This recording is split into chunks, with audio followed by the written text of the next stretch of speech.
Les uns sont en situation de handicap, les autres sont valides. Depuis quelques mois, ils vivent ensemble dans un appartement partagé. Bienvenue dans une colocation presque comme les autres. L'été se profile. La maisonnée savoure le retour des beaux jours dans un esprit de plus en plus bohème. Il ne me reste plus qu'à vous présenter Pierrette, cette résidente dont le handicap résulte d'un AVC a emménagé dans l'appartement partagé au cœur de l'hiver. À l'époque, elle n'avait pas souhaité être filmée. Puis je suis accepté en ES aussi. Oh, super. T'es content? Aujourd'hui, Pierrette a pris ses marques dans son nouvel environnement. Un univers où Édouard, son fils, est toujours le bienvenu. Il vient voir sa mère presque tous les jours. Elle est beaucoup mieux, elle est beaucoup plus vivante et puis elle est beaucoup moins seule qu'avant. Ne pas se couper de sa famille, c'était primordial pour Pierrette.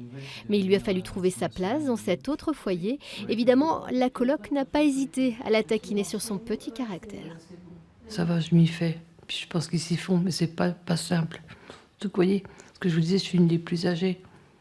Tous les petits jeunes, moi j'ai eu une vie, je travaillais, j'avais une famille, une maison.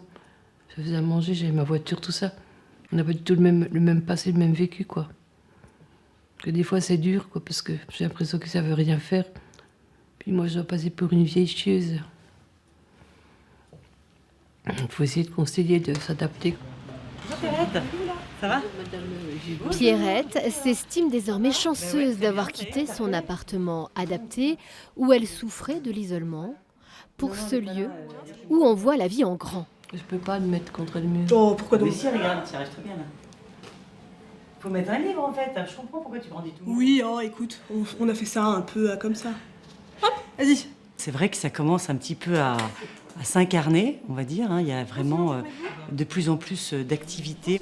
Et voilà, on voit déjà que il faut vraiment arriver à vivre ensemble. Il y a parfois des frictions, donc on essaye de voir un petit peu comment on peut vivre avec. C'est la vie en fait, toute simple. On voit que ce dans quoi on s'est engagé fonctionne plutôt bien et je pense que ça aide à gagner en assurance.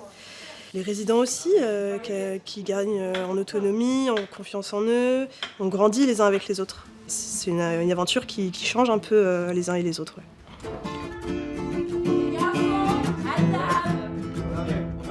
Chaque mercredi soir, tous les occupants de l'appartement partagé, sans exception, se retrouvent à la même table. C'est un temps fort de la semaine car avec les roulements des assistants de vie et les activités des uns et des autres, il est rare de se retrouver au grand complet. Un duo de salariés et résidents, jamais les mêmes, concocte le programme de la soirée. Quel est le coquillage le moins lourd? La palourde. Cela ne vous surprendra pas d'apprendre qu'on y rit beaucoup, comme ce soir-là, avec cette bataille de blagues, le défi s'empêcher de rire aux histoires les plus bêtes. Oui. Méfiez-vous de l'oiseau sur le lac. C'est peut-être... Quoi? C'est peut-être un mauvais signe. On a toujours une petite activité, on se couche un peu plus tard, et puis on a toujours le temps de bougie qui est assez sympathique, je trouve, pour partager ce qu'on ressent. Donc c'est plutôt sympa et convivial. C'était super cool. Merci pour ce soir et je vous aime tout simplement. Merci pour tout encore. La nuit, un assistant de vie veille sur le sommeil des résidents. À tout instant, cet ange gardien peut aider, accompagner, rassurer. Les salariés de la maison, qu'ils soient volontaires en service civique ou éducateurs spécialisés, ont choisi une vie hors norme, mais qui à leurs yeux a du sens. Certains l'associent à leur foi religieuse, d'autres à leurs valeurs humanistes. Tous sont liés par le goût des autres. C'est pas seulement un travail où on va faire ses heures et puis accomplir des tâches. C'est vraiment une vie de partage. Et le fait de vivre sur place, le partage est continu en fait. Et en fait, je reçois autant que je donne. Je m'y retrouve beaucoup, je m'en nourris beaucoup.